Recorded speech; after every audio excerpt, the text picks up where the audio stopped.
ये जो वीज़ा है, ये एशिया के अंदर, ये साउथ एशिया के अंदर, सार्क में भी हो सकता है, लेकिन सिर्फ़ एक बंदा कर सकता है, उसका नाम है नरेंद्र मोदी, बस। और कोई बंदा ये काम नहीं कर सकता। मोहम्मद आपको पता है पाकिस्तान के बारे में खदशा जाहिर किया जा रहा है कि पाकिस्तान मुख्तलिफ धड़ों में बढ़ जाएगा, क्योंकि पाकिस्तान के हर जो है सूबे में प्रोटेस्ट हो रहे हैं। आप गिलगित बल्तिस्तान देख लें, आप आज़ाद कश्मीर देख लें, आप बलोचिस्तान देख लें, आप सिंध देख लें, आप पंजाब देख लें।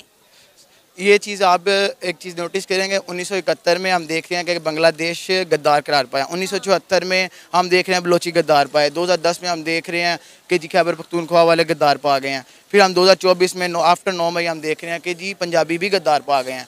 अब अगर चारों सूबों के बंदे गद्दार हैं, या तो हम उनको मान लें, इस मुल्क के 4 सूबे हैं, 5 सूबे हैं, 5 को गद्दार मान लें, या तो हम मान लें कि जो हमारे ऊपर हुक्मरान जमाते हैं वो गद्दार हैं। एक चीज़ को आप खुद ही इस चीज़ का मुनाजरा कर सकते हैं कि हम बारी बारी धड़ों में, और ये बेसिक बात है कि हम अगर खैबर पख्तूनख्वा को देख रहे हैं, हम बलोचिस्तान को देख रहे हैं, हम वहाँ के लोगों को उस तरीके से हम जो हमें मिल रही हैं फैसिलिटीज़ वो नहीं दे रहे हैं। हम उधर से करप्शन ले रहे हैं, हम हर चीज़ उधर से कर रहे हैं, हम उधर स्मगलिंग कर रहे हैं, हर चीज़ कर रहे हैं। तो अभी ना सही, लेकिन आगे जाके दड़ों में बट जाएगा, ये बात कंफर्म। जय हिंद दोस्तों।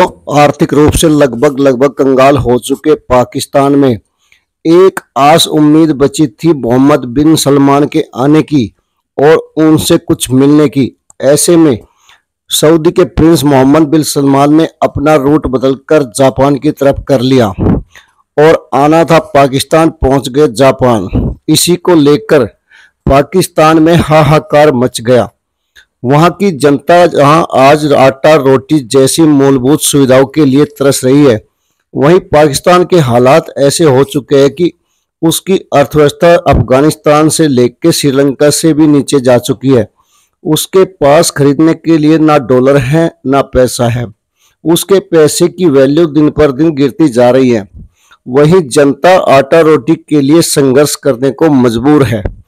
ऐसे में उनको एक आशा की किरण दिखाई दी थी कि सऊदी के प्रिंस आएंगे और उनको कुछ न कुछ दे जाएंगे।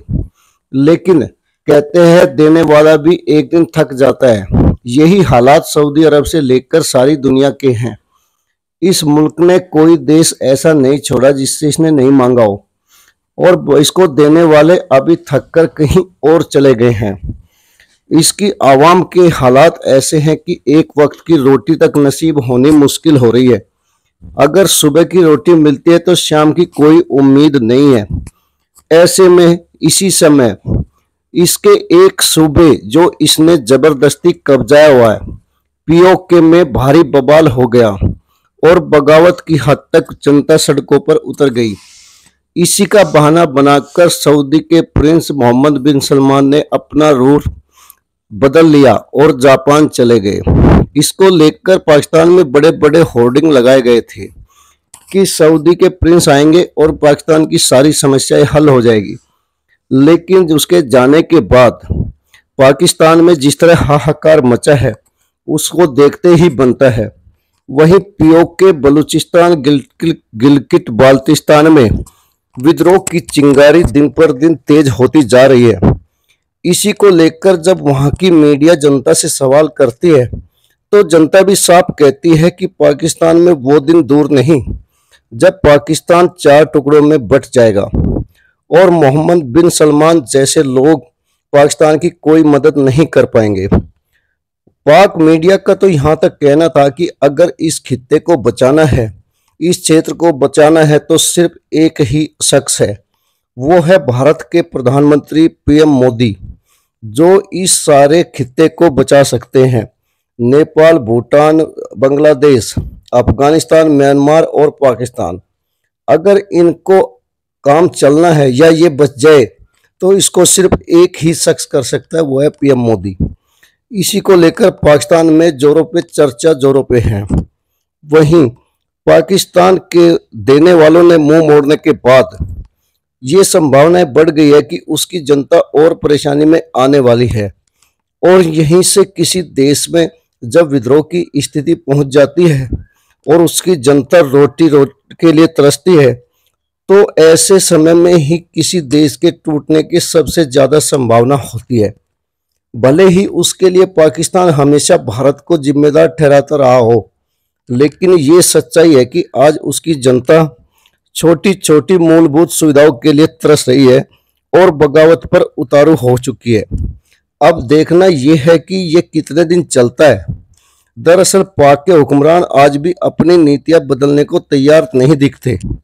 उनकी सेना उसी तरह पाकिस्तान पर कब्जा करके बैठी है और बाहर से आने वाले हर पैसे को अपने ऊपर इस्तेमाल करती जा रही है। वहीं जनता का गुस्सा दिन पर दिन विस्फोटक होता जा रहा है। आगे पाक मीडिया को इसी पर सुने और पाक आवाम को भी सुने। आपसे गुजारिश है कि वीडियो को लाइक व शेयर करना ना भूले। धन्यवाद। क्योंकि जो हालात पाकिस्तान के पेश आ रहे हैं, अब हमारे पंजाब इसलिए बटेगा। पंजाब में आप देख रहे हैं अभी रिसेंटली गंदम उठाई गई किसानों को। यार आप देखें पिछली दफ़ा जो हम देख रहे हैं 4500 5000 को हम गंदम इंपोर्ट कर रहे हैं, वही हम पाकिस्तान की ओवरऑल पूरे दुनिया में पंजाब की जो गंदम है वो नंबर 1 पे है। उस जैसी गंदम आज तक कोई प्रोडक्शन हुई नहीं आज तक दुनिया में। हम वो गंदम 2800 रुपये में खरीद रहे हैं। मैं खुद एक किसान का बेटा हूँ, मुझे पता है इस चीज़ों का। ठीक है, 2800 रुपये में हम वो गंदम खरीद रही है हमसे आवाम। ठीक है, गवर्नमेंट हमसे खरीद रही है। वही गंदम जो बाहर से आई है, जो गली सड़ी गंदम है, जो जिसको कीड़े लगे हुए हैं, जो इंसान के खाने के काबिल नहीं है कि इंसान अगर बीमारी की हालत में हो या बहुत फाकों की हालत में भी वो गंदम ना खाए, वो गंदम हम 5000 5500 को खरीदने हैं। यही तो बात है कि किसान इस चीज़ पे एहतजाज पे। अगर किसान अपने हक के लिए आवाज़ उठा रहे हैं तो वो जेलों में जा रहे हैं। अगर वकील उनके हक में आवाज़ उठा रहे हैं वो जेलों में जा रहे हैं। रिसेंटली आपने देखा होगा पंजाब बार काउंसिल के बाहर, यार एक सिंपल सी बात ये आती है कि देखें कि जिस तरीके से हम अगर सिविल कोर्ट में जाते हैं, हम इधर एक केस लड़े, हम अगला केस काला शका को जाकर कैसे लड़ सकते हैं? हम कैंट में हमारी एक पेशी लगी, हम उधर से उठ के काला शका को सिविल कोर्ट किस तरह आ सकते हैं? हम उस पर प्रोटेस्ट करते हैं तो हुकूमत हमारे खिलाफ हो जाती है। अनकरीब हम किसान भी गद्दार पा चुके हैं एक साहब का, वकील भी गद्दार पा चुके हैं। अब बचता कौन सा धड़ा है इसमें? देखिए, मोहम्मद बिन सलमान का जो दौरा था वो पहली बात तो ये कि वो कंफर्म नहीं हुआ था, तो वो नहीं आए इसकी तो जवाब पैदा नहीं होता। ऐसी बातें कर रहे हैं हमारे हुकूमती इक़्तिदार वाले और हुकूमत की तरफ से ये बातें उठाई जा रही हैं। चले हम इस चीज़ को थोड़ा सा मान भी लेते हैं कि उनका दौरा वेरीफाइड नहीं हुआ था, तो फिर जो आपने तकरीबन 2-3 करोड़ की पब्लिसिटी की थी वो किस लिए थी? फिर उसके बाद आपने जो मोहम्मद बिन सलमान के इतने बड़े बड़े दावे किए थे कि जी वो आ रहे हैं हमारे पास रुकेंगे, वो किस लिए था? दूसरी बात ये कि मोहम्मद बिन सलमान पाकिस्तान के काफ़ी करीबी दोस्त भी हैं और हर मुश्किल वक्त में उन्होंने भीख भी दी है पाकिस्तान को, तो आगे इंशाल्लाह दुआ है कि वो आगे भी देंगे। तो ऐसा ना हो कि मशरिक़ पाकिस्तान वाले हालात यहाँ पे पैदा हों, कश्मीर पाकिस्तान से खुदा न खास्ता ये वो कश्मीरी अलग हो जाएं। बिन सलमान पाकिस्तान नहीं आ रहे, ये बात तो कंफर्म हो गई। कल मैंने आपको ये खबर दी थी एंड देन अभी मज़ीद पता चला है कि वो ये जो दौरा है ये पोस्टपोन हो गया है। क्या मोहम्मद बिन सलमान की दोस्ती नरेंद्र मोदी से ज़्यादा है? क्या नरेंद्र मोदी को वो ज़्यादा सीरियस प्लेयर समझते हैं? डेफ़िनेटली समझते हैं। ये नरेंद्र मोदी पे एक बहुत बड़ी एक आप समझ लें कि एक ज़िम्मेदारी आ गई है। मैं ज़ाती तौर पे समझूँगा ज़िम्मेदारी है। वो क्या है कि अगर वो चाहते हैं कि साउथ एशिया तरक्की करे सारा, देखें आप ये नहीं कह सकते कि नहीं पाकिस्तान तरक्की ना करे, नहीं नेपाल उस तरह ना हो, नहीं बांग्लादेश को थोड़ा-सा ये चीज़ नहीं होनी चाहिए। So you have to show magnanimity. ठीक है जी। सो अगर नरेंद्र मोदी चाहें तो हालात ऐसे पैदा हो सकते हैं कि सारे का सारा यूरोप एशिया है। देखें इस वक़्त जो हर चीज़ की कुंजी है ना हमारे खित्ते में, या वो शी जिनपिंग के पास है या वो नरेंद्र मोदी के पास है। देखें हमारा जो मुस्तकबिल है, हमने अपना मुस्तकबिल अटैच कर लिया चीन के साथ। चलें, उस पे भी बात की जा सकती है। अब क्वेश्चन ये है कि क्या नरेंद्र मोदी जो हैं वो एशिया को लीड कर सकते हैं? अमेरिकन्स चाहते हैं कि वो जो ग्लोबल साउथ की लीडरशिप हो और वो जो एशिया और जितनी भी डेवलप्ड वर्ल्ड है, अफ्रीका एंड अमेरिका एशिया जो है इसको नरेंद्र मोदी या भारत को स्पेस दी जाए। क्वेश्चन ये है कि साउथ एशिया में इंडिया पाकिस्तान के पास तो बहुत कुछ है, बांग्लादेश के पास बहुत कुछ है, नेपाल के पास बहुत कुछ है। अगर कोई ये बंदा काम कर सकता है तो वो नरेंद्र मोदी कर सकता है और कोई बंदा मैं आपको गारंटी दे सकता हूँ नहीं कर सकता ये काम। नरेंद्र मोदी इस चीज़ को थोड़ा-सा वो जिसे कहते हैं ना चेंज कर सकते हैं। He can change this. All what he needs is कि उनको एक्शन लेना है। ठीक है? उनको थोड़ा-सा कदम उठाने हैं। अब फॉर एग्ज़ाम्पल जो मोहम्मद बिन सलमान का दौरा है पाकिस्तान का था, वो क्यों नहीं हुआ? बिकॉज़ हमारी जो लीडरशिप है, ठीक है जी, उसकी वजह से नहीं हुआ। और अब सुनने में आ रहा है जी कि वो क्राउन प्रिंस जो हैं वो 20 से 23 मई जो है वो जा रहे हैं जापान। ठीक है जी। और दोनों तरफ से राब्ते थे, लेकिन वो जापान चले गए। अब कई लोग कह रहे हैं जी वो नेक्स्ट वीक आ रहे हैं। मतलब हर बंदे ने अपनी एक स्टोरी लगाई हुई है, लेकिन मुझे ऐसा लगता है कि Narendra Modi is a more serious player in South Asia to whom with Saudi Arabia wants to engage। और अगर Mohammed bin Salman MOU sign करने आ रहे हैं, तो फिर ये एमओयूज तो बहुत पहले भी साइन होते रहे हैं, at prime ministerial level, at crown prince level, at this level पे आप एमओयू साइन नहीं करते। आपको याद है जब नरेंद्र मोदी ने वेलकम किया मोहम्मद बिन सलमान का इंडिया के अंदर, एंड आपको पता है कि that was a state visit, उन्होंने कन्वर्ट कर दिया। वो G20 में आए हुए थे, उन्होंने कहा crown Prince doesn't go everywhere, मतलब हर दूसरे महीने नहीं वो चला होता, ये साल में नहीं जाता। ठीक है, तो उन्होंने उनको रखा एक दिन ज़्यादा, बाकी लीडरशिप चली गई और वो जो है वो उसमें लगे रहे। ठीक है जी। और अब पाकिस्तान का जो दौरा है मोहम्मद बिन सलमान का, ये दूसरी दफ़ा पोस्टपोन हो रहा है। पिछली दफ़ा भी सुना है उन्होंने नवंबर 2022 में आना था, उसमें को शहबाज शरीफ ने इनविटेशन दिया, फिर इन्होंने जो है वो आना। सो हमने समझ लिया हुआ है कि ये जो लीडरशिप है ये तस्वीरें खिंचाने आती है। ये लीडरशिप तस्वीरें खिंचाने नहीं आती यार। ये जो लीडरशिप है ये आती है अगर if there is a concrete business होता है ऑन ग्राउंड के ऊपर। आपने पाक मीडिया व पाक आवाम को सुना।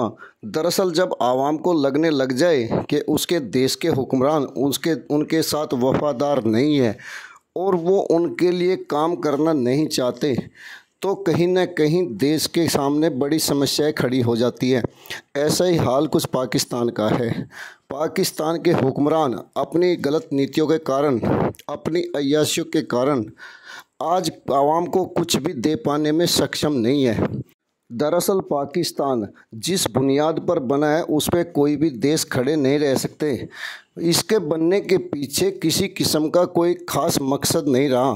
देश तो बहुत बनते हैं, आगे पीछे टूट के अलग भी होते हैं, लेकिन ये अकेला देश है जो बिना मकसद के बनाया गया। और इसकी बुनियाद कितनी खोखली है इसका अंदाज़ा आपको इसके बनने के 24 साल बाद ही हो गया, जब बांग्लादेश नाम का इसका टुकड़ा टूटकर अलग देश बन गया। उस समय भी ये भारत को ही दोष देते रहे, लेकिन सारी दुनिया जानती है कि पाकिस्तानियों ने बांग्लादेशियों पर कितने अत्याचार किए, लगभग 10 लाख लोगों को मार डाला। उसी का नतीजा हुआ कि इसका एक हिस्सा टूटकर 1971 में ही अलग हो गया। आज भी वही हालात है। पाकिस्तानी हुक्मरान इससे सबक लेने को तैयार नहीं है। बलूचिस्तान हो या गिलगित बाल्तिस्तान या फिर पाक ऑक्यूपाई कश्मीर, इसमें पाकिस्तानी हुक्मरान और उसकी फ़ौज जिस तरह जुल्म ढा रही है वो दिन दूर नहीं जब यहाँ की जनता सरेआम बगावत पर उतारू हो जाएगी। ऐसा ही कुछ पिछले 3 दिनों से पीओके में देखने को मिल रहा है। वहीं इसको देने के लिए किसी के पास आज पैसे नहीं है, और है भी तो वो देना नहीं चाहता। दुनिया बहुत बदल गई है, आज इसकी ज़रूरत किसी को नहीं है। वो समय था जब इसने अफ़गानिस्तान और अन्य देशों के नाम पर अमेरिका से लेकर ब्रिटेन तक खूब पैसे ऐंठे, सऊदी अरब से इस्लाम के नाम पर खूब पैसे ऐंठे, लेकिन अभी वो समय नहीं बचा है। हमेशा भारत को दोष देकर अपना पल्ला झाड़ने वाले इसके हुक्मरानों को अब समझ आ जानी चाहिए कि भारत आज वहाँ पे नहीं है जहाँ वो पहले था। आज भारत की मान्यता सारी दुनिया में है, उसका अपना अलग एक मुकाम है, और भारत को पीएम मोदी जैसे प्रधानमंत्री आज लीड कर रहे हैं जिनका डंका दुनिया में बजता है। ऐसे में पाकिस्तान के हुक्मरानों को भारत को दोष देने की बजाय अपने देश में सुधार करने की ज़रूरत है। अपनी जनता को 2 वक्त की रोटी मुहैया कराने की ज़रूरत है। उधार के पैसों पर परिवार तो चलते नहीं, फिर एक देश कैसे चलाया जा सकता है, ये पाकिस्तान के हुक्मरानों को सोचने की ज़रूरत है। नहीं तो वो दिन दूर नहीं जब कई बांग्लादेश पाकिस्तान में से अलग हो जाएंगे। वैसे भी कभी भी पाकिस्तान एक देश नहीं बन सका। वहाँ पे सिंधी देश, पंजाबी देश, वजीरिस्तान, बाल्टिस्तान जैसे देश अलग अलग अपने को देश और कौम कहते हैं। ये कभी एक कौम नहीं बन पाया। ये दुनिया का अनोखा एकमात्र ऐसा उदाहरण है दुनिया में जो कभी एक देश की परिभाषा में परिभाषित नहीं हो सका। इसका अपना कोई कल्चर नहीं है। जो भी कुछ है इसको भारत का दिया, इसके पास था, लेकिन इसने वो भी गवा दिया। कभी ये अरबी बन गए तो कभी सेंट्रल एशियन, जबकि इनकी असल पहचान है भारत, जिसको इन्होंने हमेशा दुश्मनी से देखा। इसी का नतीजा शायद इनके सामने है। वीडियो को लाइक व शेयर करने के लिए आप सभी का धन्यवाद। जय हिंद, जय भारत।